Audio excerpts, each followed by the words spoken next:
Ich sehe mich und meine Kollegen als Kompass für Studierende und Studieninteressierte, die all mögliche Fragen haben und erstmal gar nicht so richtig wissen, wohin muss ich und wer ist für mich verantwortlich für dieses spezielle Problem, weil es eben auch eine sehr große Universität ist. Es gibt viele Anlaufstellen und man weiß oft gar nicht so richtig, wer ist jetzt dafür verantwortlich.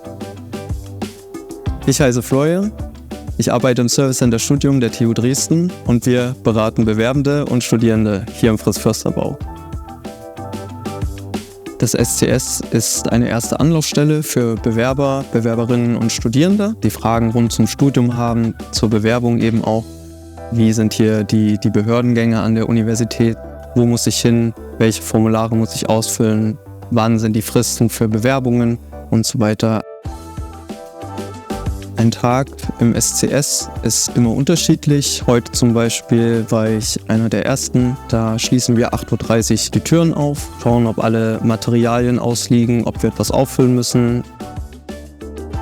Und dann gehe ich an den Computer, öffne das Ticketsystem, schaue mir die neuesten E-Mails an, ob irgendetwas Dringendes ist, ob Fristen ablaufen und wir danach filtern müssen. Ansonsten schaue ich, welche E-Mails am längsten schon bei uns liegen und versuche, die dann abzuarbeiten. Also das ist unser Ticketsystem, die hier mit Alter gekennzeichnet sind, also wie lange liegen die schon bei uns in dem Mailpostfach sozusagen. Und hier gehen alle E-Mails hin, die an das Immatrikulationsamt, an das Auslandsamt, an so gut wie jede Uni-E-Mail-Adresse, die so mit der Verwaltung zu tun hat. Und wir schauen dann, ob wir die weiterleiten können oder vielleicht sogar schon selber beantworten können. Ab 9 Uhr öffnen wir die Hotline, das heißt, da gehen die Telefone auch an, da fangen wir dann auch an zu telefonieren. Meine Aufgabe hier im SCS ist unter anderem in der Hotline zu sitzen und Anrufern die Prozesse vereinfacht mitzuteilen, Studierenden oder Bewerbern eine Unterstützung zu sein und sei es dann ob ich die Frage direkt beantworten kann. Im Bestfall ist das natürlich möglich und wenn ich das nicht weiß oder nicht weiterhelfen kann, vermittle ich dann an die entsprechende Einrichtung wie das Immatrikulationsamt, das International Office für internationale Bewerber oder Studierende oder eben auch an das Prüfungsamt. Ich persönlich finde es sehr schön, mit vielen Menschen in Kontakt zu sein, auch mit unterschiedlichen Nationalitäten, weil jeder Mensch ein Unikat ist von der Sprache, vom Dialekt und vom Verhalten her. Und das sind einfach jedes Mal neue Herausforderungen, aber auch schöne Begegnungen mit Menschen. Das ist immer ein sehr schöner Aspekt für diese Arbeit. Ich bin seit fast 3 Jahren beim SCS mittlerweile. Ich habe damals, als ich noch Soziologie studiert habe, über den Studierenden-Newsletter per E-Mail über diese Stellenanzeige erfahren und habe mich dann beworben in der Hoffnung, in das Personalmanagement irgendwann darüber einsteigen zu können. Es ist auf jeden Fall ein sehr, sehr vielfältiger Arbeitstag. Es gibt keinen genauen Tagesablauf. Man hat immer verschiedene Anfragen, verschiedene Themen, verschiedene Schichten, also auch verschiedene Zeiten, an denen man hier sein muss. Das kann von 8:30 Uhr bis auch nachmittags so 15 bis 18 Uhr auch mal sein. Und dadurch ergeben sich immer verschiedene Situationen, für die man sich immer einstellen kann. Aber das macht es auch so spannend und interessant, weil man eben nicht immer genau weiß, was kommt heute auf mich zu. Die Menge der Anfragen hängt natürlich auch stark von den Bewerbungsphasen ab. Ob das jetzt die Phase ist, wo man Bewerbungen abschicken muss, ob man auf eine Antwort wartet. Was muss ich tun, wenn ich mich vergessen habe, zurückzumelden? Das sind die schon mit Abstand die häufigste Frage, würde ich behaupten. Die meisten Anfragen bekommen wir zu grundständigen Studiengängen, also Diplom oder vor allem Bachelor eben auch. Und da sind die Voraussetzungen, zumindest um da reinzukommen in den Studiengang, oftmals derselbe, nämlich der Numerus Clausus. Bei den Masterstudiengängen wird es dann schon konkreter, da verweisen wir dann meistens auf die Fakultäten, weil wir damit dann eher weniger zu tun haben. Genauso wie bei Medizin, das ist dann auch ein ganz spezielles Gebiet, wo man auch nicht jede Antwort wissen muss. Aber ich sag mal, der Key to Success hier ist einfach zu wissen, wo die wichtigsten Sachen stehen und wer der richtige Ansprechpartner dafür ist. Es gibt Tage, an denen hat man mit weniger als 10 Menschen zu tun, zumindest persönlich, aber es gibt keinen Tag, wo man wirklich gar keinen Kontakt hat zu anderen Menschen und nur E-Mails beantwortet. Es ist eigentlich immer etwas los. Zur Campuscard gibt es da auch ein Portal, wo wir die Studierenden nach Namen oder nach Matrikelnummer suchen können und uns dann anschauen können, wie der Kartenstatus ist, ob die bestellt wurde, wann sie ausgeliefert wurde, ob sie gesperrt wurde Beziehungsweise wenn irgendetwas los ist, können wir die Karte dann auch hier prüfen und schauen, ob sie eben auch von der DVB zum Beispiel auch erlesen werden kann.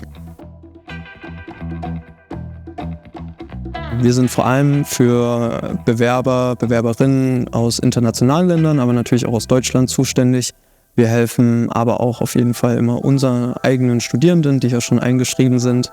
Und oft beraten wir auch bereits schon Jugendliche wie Schüler oder Schülerinnen von Gymnasien, die sich hier für ein Studium interessieren können. Also gefühlt für alle Altersklassen sind wir zuständig. Wir bekommen sehr viele Anfragen von internationalen Menschen, die hier studieren möchten oder eben auch schon studieren. Das ist im ersten Moment immer eine kleine Herausforderung, weil man direkt umswitchen muss von Deutsch auf Englisch eben auch. Aber man kann das schon sehr schnell gut meistern, weil es ja dann doch häufig Anfragen zu ähnlichen Themen sind. Und dann findet man auch schnell in diese Rollen rein. Ich habe zum Beispiel auch einige Kolleginnen, die vor ein paar Jahren noch kein oder kaum Englisch sprechen konnten und sich das durch den Job einfach sehr gut angeeignet haben, wo ich schon sehr erstaunt war unter anderem, dass das so schnell geht. Wenn ich jemanden nicht verstehe, gehe ich unterschiedlich vor. Also am Telefon ist es oft so, dass die Verbindung nicht gut ist oder man die Person nicht gut versteht. Wir sagen auch oft dazu, dass sobald er eine Ticketnummer erhalten hat, dass er mit dieser nochmal anrufen kann und wir das dann live bearbeiten können und da vielleicht nochmal Hinweise geben können.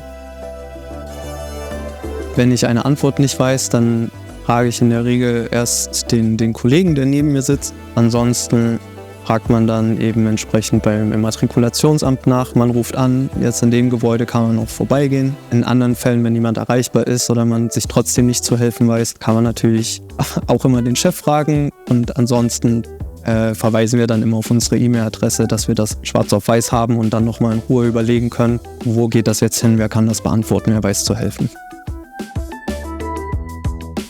In unseren Teamsitzungen besprechen wir momentan in so einem 3-wöchigen Rhythmus, was es für Änderungen gibt, also speziell auch vom Immatrikulationsamt, vom Auslandsamt. Gibt es Änderungen in Studiengängen, dass man sich vielleicht zu einem nächsten Semester nicht mehr für diesen Studiengang bewerben kann, weil der eben umbenannt wurde oder nicht mehr existiert? Ob sich etwas in den Bewerbungsverfahren verändert hat, zum Beispiel solche Neuerungen eben. Falls neue Studiengänge eingeführt werden, sind wir dann auch oft die Ersten mit, die Bescheid wissen. Für die Arbeit hier sollte man auf jeden Fall ein kommunikativer Charakter sein oder man sollte sich gut im Team verständigen können. Das heißt, man arbeitet viel miteinander, man kommt nie drum herum zu telefonieren oder den Kontakt zu den Studierenden oder eben auch Bewerbern zu suchen. Und das heißt, man sollte auf jeden Fall keine Scheuheit vor Menschen oder vor anderen Kontakten haben und generell etwas Offenheit mitbringen. Am liebsten fahre ich mit auf Messen. Die TU ist ja auch oft auf Job- und Universitätsmessen unterwegs, meistens in Zusammenarbeit mit der zentralen Studienberatung. Und dort sind wir dann unter anderem in Deutschland auch oft unterwegs, wo wir dann in anderen Städten eben für 1 oder 2 Tage, für mehrere Stunden am Tag auf den Messen unterwegs sind, versuchen Leute etwas über die Stadt und über die Universität zu erzählen und natürlich auch möglichst viele Interessierte anzuwerben für die Universität. Und mir macht es auf Messen unter anderem so viel Spaß, weil es eben auch immer so einen Aspekt davon mit sich trägt, wie man die eigene Stadt anderen vermittelt. Also wie man das Leben hier und das Studieren hier natürlich anderen erzählt und das rüberbringt, wie es ist, hier in Dresden zu wohnen und zu studieren. Das SCS ist gefühlt rund um die Uhr erreichbar. Das stimmt natürlich nicht ganz, aber wir sind erreichbar über Telefon, E-Mail und natürlich auch vor Ort von 8:30 Uhr bis 16 Uhr, an Dienstag und Donnerstag sogar bis 18 Uhr und am Freitag nur bis 13 Uhr. Ich hoffe, ich konnte euch einen Einblick in die Arbeit am Service Center Studium geben. Wenn ihr ein weiteres Video von Auf Arbeit mit sehen wollt, klickt hier oben. Und wenn ihr ein anderes Video von dem YouTube-Kanal der TU Dresden sehen möchtet, klickt da unten. Ansonsten abonniert den Kanal und drückt die Glocke.